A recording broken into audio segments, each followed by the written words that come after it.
In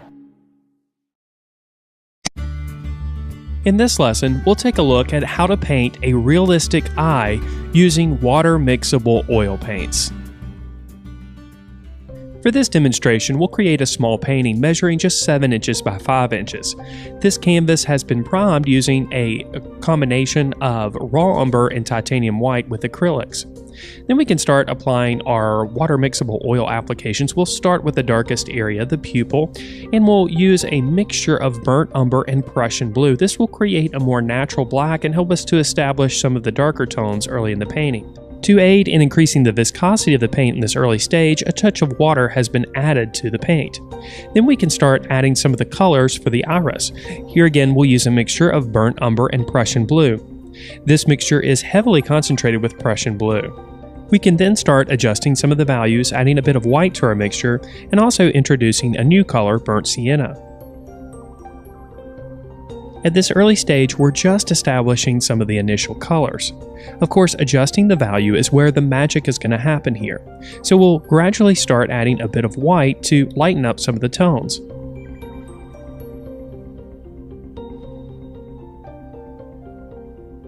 We'll also continue to add a bit of the burnt sienna in areas.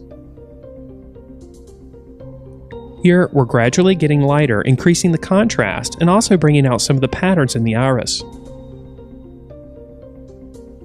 A bit of olive green is added as well. Then we can go back and start pushing the contrast even further, adding some darker areas, again with a mixture of Prussian blue, burnt umber, and a touch of olive green. As we go, we'll consider the brush strokes that we make here. In some areas, we'll pull the strokes outward from the pupil towards the outer edges of the iris. In other cases, the strokes that we see or the lines that we see in the iris may go actually horizontal, so we'll pull strokes to mimic this as well. It's important not to rush this process. Be patient and allow the contrast between values to develop. Ultimately, this will create the illusion of the details that we see. We'll continue to push the contrast, again adding darker areas as well as lighter areas. And with a smaller brush, we can add some of the small details. We'll continue going back and forth with our burnt sienna, which is found mainly around the outer edge of the pupil, and our mixture of burnt umber, Prussian blue, and olive green around the outer edges of the iris.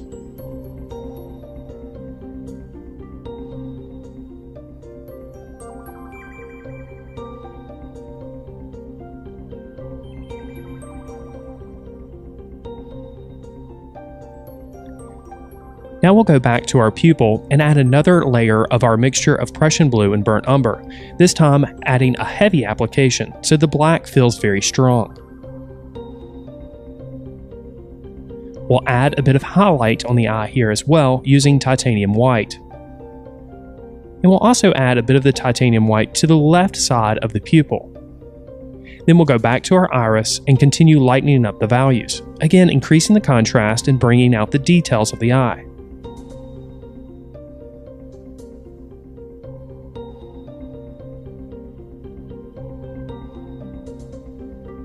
At this point, we're no longer mixing our oil paints with water. Instead, we're using a medium. In this case, I'm using an oil painting medium, which is 50% linseed oil and 50% paint thinner. This allows us to thin the paint so that it's easily spread over the surface. Now our iris and our pupil are in place. We'll go back and make refinements in a moment, but first we'll establish the white areas of the eye. We'll do this first with initial application of titanium white, and then we'll add some subtle colors. In this case, a mix of flesh tone and a bit of cadmium yellow is added to the titanium white.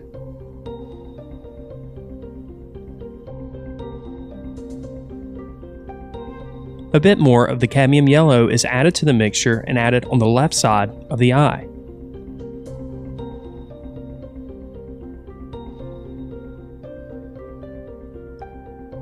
We'll add a bit of color for the tear duct in the corner. This is a mixture of alizarin crimson with a touch of burnt umber. We'll also bring this color up around the side of the eye and just underneath the eyelid.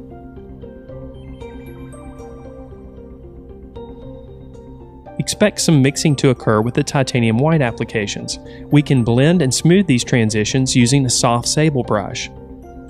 We can also continue to adjust the color and value with additional applications of our alizarin crimson and burnt umber mixture. We'll continue to adjust the transition, allowing for some of the color to make it into the white part of the eye. We want the eyeball to appear like a sphere, so some subtle darker values will exist closer to the tear duct, underneath the bottom portion of the eye, and just underneath the eyelid. We'll continue to blend these transitions using a clean, soft sable brush. We'll also continue to darken the value, especially in the tear duct and just underneath the eyelid. To make this value darker, just simply add a bit more of the burnt umber with the alizarin crimson. Around the edges of the iris, the line does not need to be quite as crisp, so we'll use the soft sable brush and gently go over the edges to blur them slightly.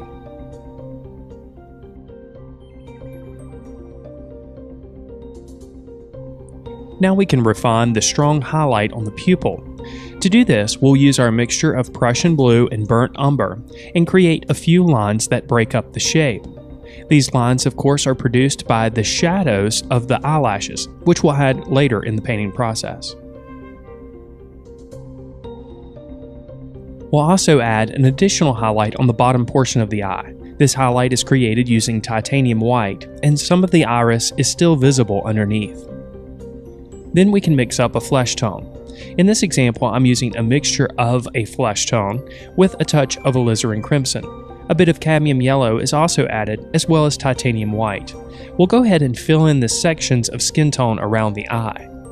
This lesson is focused on painting the eye. Although we are adding some skin tones and details and wrinkles around the eye, we'll allow the applications around the eye to be quite looser. You can see here that our skin tone mixture, is heavily concentrated with alizarin crimson just underneath the eye and across the eyelid. A touch of cadmium red is also included in this mixture. We'll also add burnt umber in areas to make the value slightly darker. We can see this just underneath the brow line. Once our initial applications of color are in place, we can start refining these sections by adjusting the value and adding additional colors. Here, our mixture is dominated by the burnt umber. We'll add a few additional wrinkles, and we'll also darken up some of the shadowed areas underneath the eyebrow and on the left side of the eyelid.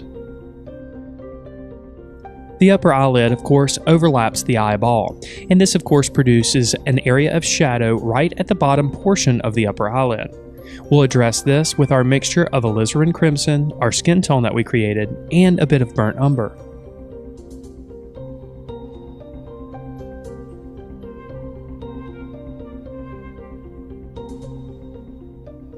We'll continue working around the eye and the skin areas, darkening values as we see fit.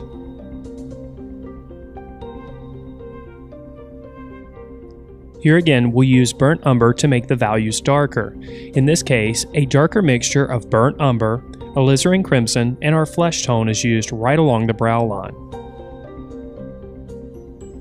This process of adjusting values and developing the details should be a patient one. When we addressed the details of the iris, we layered multiple applications of different values and different colors. The same is true around the eye. As we see shapes of darker value, we'll add them, and as we see shapes of lighter value, we'll also add them. Here we're lightening up some of the areas around the wrinkles underneath the eye, again with a mixture of titanium white, our flesh tone, and a bit of alizarin crimson. All of the skin tones and all of the value adjustments consist of the same colors. We're using our flesh tone as a base, we're making values darker with burnt umber, we're adding a bit of warmth by using cadmium red and alizarin crimson, and we're also lightening the values by adding a bit of yellow and titanium white. The upper portion of the bottom eyelid protrudes out, meaning that it's going to accept more light. This area is much lighter in value. We'll address it with a mixture of our flesh tone and a bit of titanium white. Then we can start blending the applications that we have on the surface using our soft sable brush. This brush is completely clean and dry. We're just using it to blur the edges where values meet, decreasing the contrast and making the transition of tone and value a bit smoother. This method, of course, is a clear advantage to using oil paints. Since the paint remains wet on the surface, we can continue to manipulate it until it is completely dry. Since the drying time is slow, we have lots of time to make decisions and alter the transitions of tone and value. Over the blended paint, we can continue to add details and make adjustments. In this case, we'll add a few wrinkles on the right side of the eye.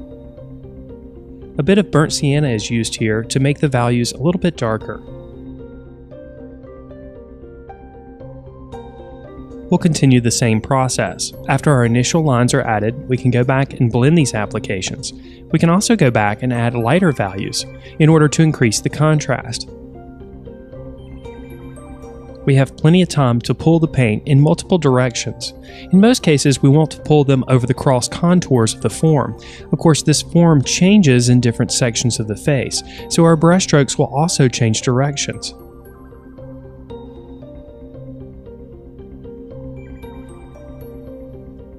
We'll add a slightly darker area just over the right portion of the eye.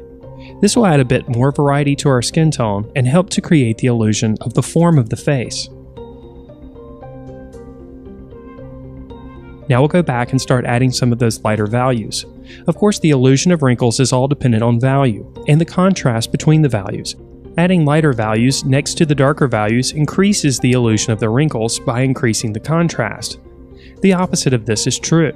If we add darker values, as we are here on the upper eyelid, it makes the lighter values appear lighter, simply because of the contrast between the different values.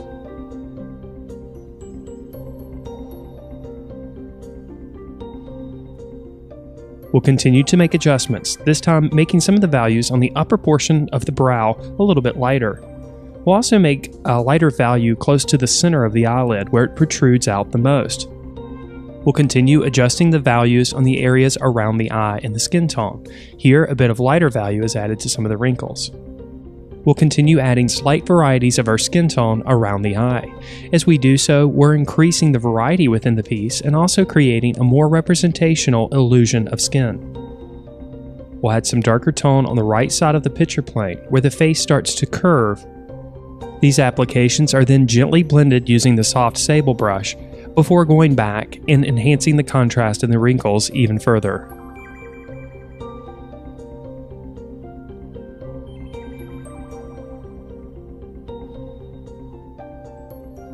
We'll extend some of the darker values out along the brow line.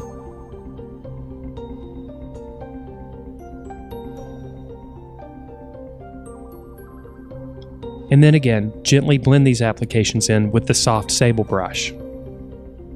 We'll continue this process of blending on all the remaining skin tone areas. And then we'll go back with a much stronger light application to add a few highlights underneath the eye. These are small areas where light is hitting the skin tone. These initial applications are strong and heavily concentrated with titanium white.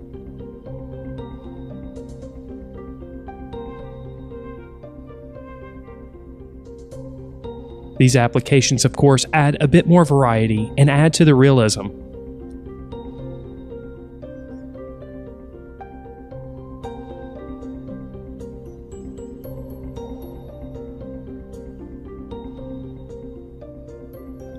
Before addressing the eyelashes, we'll go back underneath the top eyelid and make the values slightly darker, again with our mixture of a skin tone, this time heavily concentrated with burnt umber. Now we're ready to address the eyelashes. For this, we'll use a mixture of burnt umber and Prussian blue, making a more natural black. We'll use a rigger brush or a script liner brush to make these marks. Before making applications, a heavy amount of medium is added to the paint to make it viscous enough to be easily spread over the surface. Then we'll just pull strokes in the direction that the hair grows out from the upper eyelid. Notice that the hairs start a little bit higher up on the eyelid than you may assume. Every set of eyelashes, of course, is different, and some eyelashes will extend much longer than this and be more plentiful. A few eyelashes are added to the bottom lid as well. Now we're ready to address the eyebrow, and in this particular subject, the hairs are very sparse and spread out. For this reason, we'll handle the eyebrows in a similar way that we handled the eyelashes. pulling strokes outward from where it grows along the brow line.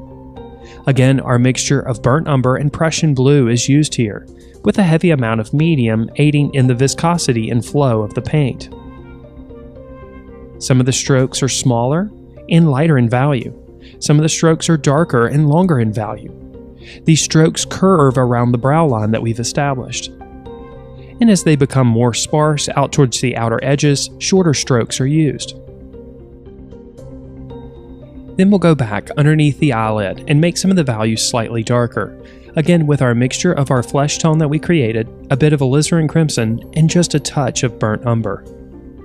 After these last adjustments are made, our water mixable oil painting of an eye is complete. If you're ready to learn more about drawing and painting, then check out our comprehensive membership program, which includes video courses, weekly live lessons, ebooks, lesson plans for teachers, and much, much more. To learn more about our program, just click on the card in the upper right-hand corner or visit thevirtualinstructor.com/members today. And if you'd like to check out 3 of our course modules for free, you can do so by joining our mailing list. Just click on the link you see here on your screen. You'll get access to 3 of our course modules, which includes videos and ebooks, and of course you'll get updates when new lessons are posted on the website. And if you're watching this on YouTube, make sure that you subscribe to the channel. Thank you so much for watching.